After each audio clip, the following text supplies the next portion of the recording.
In this tutorial, I'll show you how to disable the sticky keys pop-up in Windows 10 or 11. Firstly, go to your taskbar. On the left side of your taskbar, you'll see the Start button. Right-click on the Start button and click on Settings. Once you're on the Settings, find Accessibility on the left side, and it should be towards the bottom of the list. Then click on Accessibility. On the Accessibility page, scroll down until you find Keyboard, and then click on it.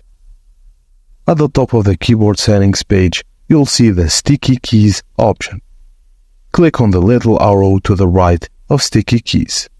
On the Sticky Keys page, you'll see Keyboard shortcut for Sticky Keys at the top.